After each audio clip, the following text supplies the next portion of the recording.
Hi Gemini, it's Marcus here from Zenfortunecookie.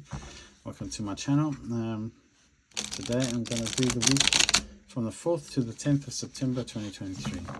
So hopefully you're all well and everyone's feeling good. Let's get into some positive energy here. So Gemini.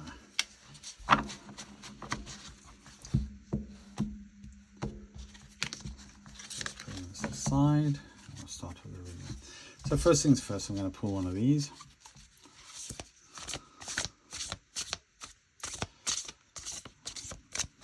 Spirit, what do we have in store for Gemini this week? What do we have in store for Gemini this week? Okay, I'm getting that one. And we've got the winds of change, the wind chime, and we've got past life, the golden locket. So under the deck, I know I've known you before. I want to know you again. Past life, the golden locket. So it looks like there's someone in your life that you're attracting in. This might be from a past life, it might be from a current life, or it might be some soul recognition going on here. But it's basically someone who you've shared perhaps past lives with, and you'd like to get to know them, or they'd like to get to know you better in this life as who you are now. And then I've got here the winds of change, the wind chime. When you hear the chimes, the wind has changed, a new direction awaits. So perhaps this is a new person that's coming into your life that's actually going to change things, or maybe your perception has changed as well on love and relationships, and you're feeling in a more positive vibe. Anyway, so I've got 56 and 51 here. So let me go with 51 first, what's under the deck, and then I'll go to the next step and do 56. So under the deck, general energy. There also might be a little bit of reminiscing going on, like about what the good times were like in the past, things, childhood memories, that kind of thing. Because this is definitely like I'm getting a bit of a Six of Cups nostalgia thing here, but I'm not, maybe in some cases I'm thinking it's not actually about someone else. It's about the way things were and how life has become right now, and that you desire change in your life. So let's read this. I know you. I've known you before. I want to know you again. Definitely, that sounds like a person. But we've got soul connection and past life. A love connection that has been passed through many lifetimes. The soul knows when it meets another that it has met before. It feels the magic, that spark of recognition of 1,000 loves of 1,000 lifetimes, a soulmate, a true love. When we say we will meet again, we truly will. A person in your life is one you have met before. Destiny has brought you together. This is ancient and soul deep. This is the love of your life. For I have loved you many times over, and I shall love you again. That's the mantra. Who have you met that sparks that sacred connection? So maybe you have met someone. Maybe it's someone that you actually know now. Maybe it's someone that is a friend in your friends group. But sounds like someone has triggered some kind of desire inside you, and the desire for change. When you hear the chimes,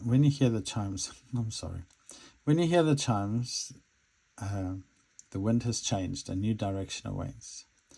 A new direction, a fork in the path. Change is imminent. When the wind changes, you can be sure that fresh ideas will be put in your path. Change is in the air. You may be surprised at what twists and turns life will throw at you, but now it is time to embrace the unknown and stride willingly towards renewed hope in your heart. When Dorothy left Kansas, she was taken up to Oz and everything changed. Her eyes were opened and a new world was shown. A new life is coming to you. Mantra, I embrace the unknown. Are you willing to accept change? So that's quite positive in a sense, especially if you feel like you're also stuck in situations that are making you unhappy, or you desire change. In fact, I'm feeling this as a desire of change in both your life and in work, and it looks like it's coming in. But you do have to sort of encourage it, accept it, move forward, let go of things in the past as well. And that could be what's perhaps holding you back, is past relationships and past cycles that need to be cleared so that you can move forward and allow these changes to come in. So let's have a look at what we got here. Okay, so for the week of the 4th to the 10th for Aquarius. Okay, so I'm going to put that aside because it's not a tarot card. Or is this upside down or is it the right way up? That's my good question. Can't tell. Hold on. Ah, okay. Right way up. 9 of Cups.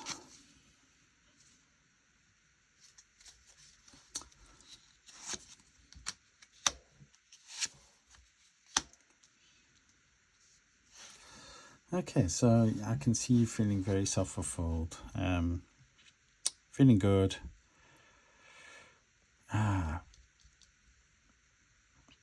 Happy. I've got a little bit of resting on your laurels in a sense at the beginning of the week. You know, things have been good and things are moving forward in a nice way. You're following your passions. You're balanced. You're passionate. You're balanced out. You're thinking of new ideas to move forward, which is this winds of change in a sense. And then you've got the Page of Wands. So the King of Wands, you want to get stuff moving in a lot of ways. This Page of Wands is maybe, I'm getting you perhaps might have too many ideas. And so what's happening is you sort of, you're nice and stable. Your ideas are good. You've got some good solid ideas or good solid plans that you'd like to put into action. But then you tend to get carried away and you actually sort of self-sabotage a little bit.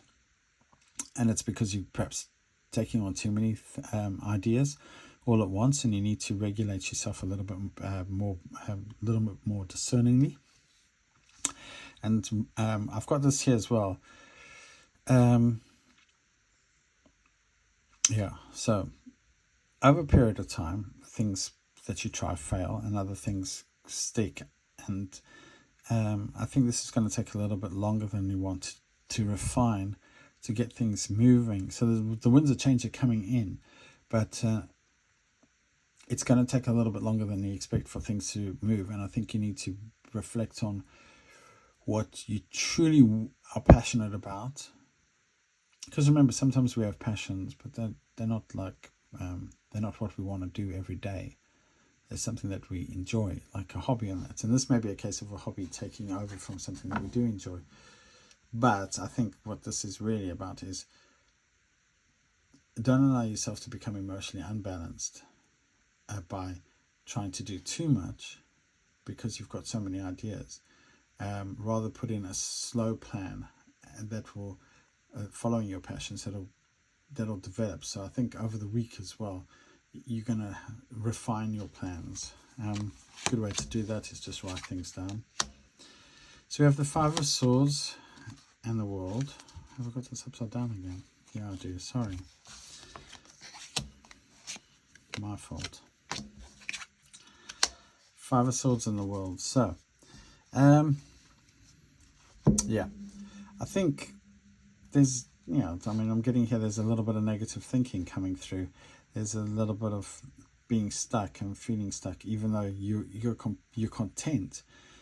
Like it's like all your dreams have come true in a sense, and you've got to this point, and you're content. But there's a little bit of, I wouldn't say boredom, but there's a little bit of like, well, what's next? And or maybe even you're not thinking that, but maybe you're having. I'm getting this. Maybe there's something that you wanted to do in another life or at another time, or earlier as a child that you dreamt of doing, and that spark is going to be renewed within you, and you're going to want to go for it. But maybe it's been a long time since you did it, and it requires planning.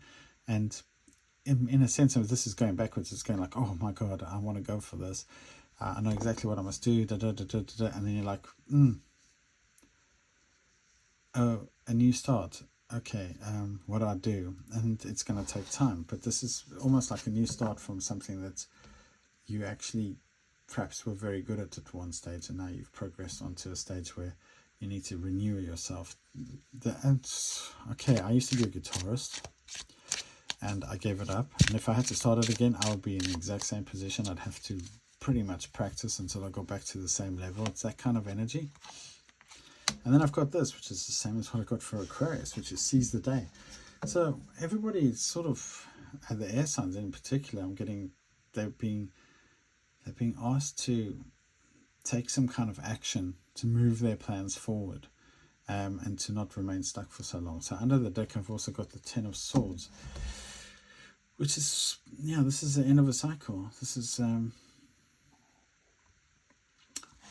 I think for some people, there's an end of a relationship that's going to leave them in a, which is they're going into learner energy again. They have to get to know themselves again as a single person, and that's going to inspire them in certain ways to try things that they haven't done for a long time, or and it almost like the universe is going to kick it in that, okay, we need to start again. We need to go into, you're going from a king where you're mature, you know everything about what you're doing, and you're suddenly in a new position where you actually have to learn what you're doing all over again, as if you were an apprentice in that sense. So, and this also, the Ten of Swords is definitely marks, it doesn't mark the ending as much as it marks the beginning.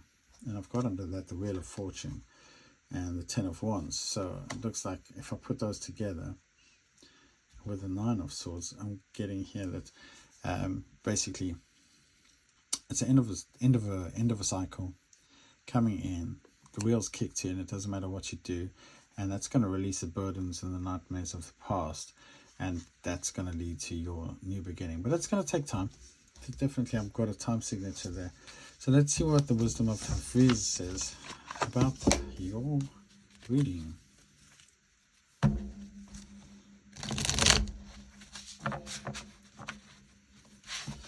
Okay, Gemini. What does Hafiz have to say about Gemini? Dun, dun, dun, dun, dun, dun, dun, dun.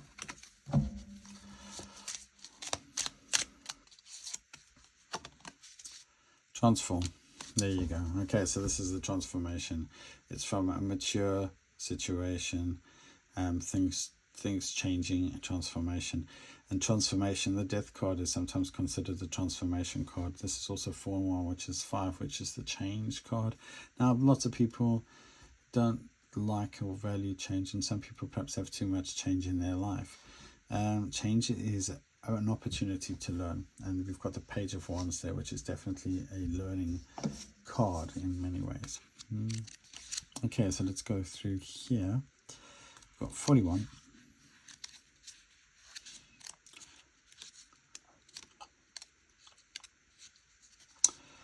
The snow and I are kneeling on roofs all over the world, and a spring will come back to each life, and we will melt back into God. Let go, surrender, whatever form you're clinging to. Like a phoenix carries certainty of rebirth in its breast. Go willing to the fire and surrender whatever is aching to be reborn. Outdated beliefs, old ideas, worn out dreams, burnt out relationships, anything that makes you feel too small, overly tired, or not enough, are fireworthy. New life needs the space of transformation in order to take root. Drop your defenses and melt away all that does not belong. I think that's it. Ten of Swords, the Wheel of Fortune, Ten of Wands, letting go of things, the Nightmare, and we have the Knight of Wands at the bottom of that, but I'm going to only go to the Nine of Swords. You might be feeling a little bit depressed as well, going through this transition. Change is never hard, but that person there has a lot of responsibility. That person there has renewal in their heart, and so that's something to take note of. And that is a lovely card of transformation. And in the center there's a couple, and they're in love, which is maybe to get, some of you might be going through a breakup and divorce, but maybe to get from that situation to that situation. Perhaps you've gone through the cycle many times before, and it's happening again. But that doesn't mean it's all bad. It just takes time to heal from these things. Anyway, thank you, Gemini. I hope you have a good week. Bye.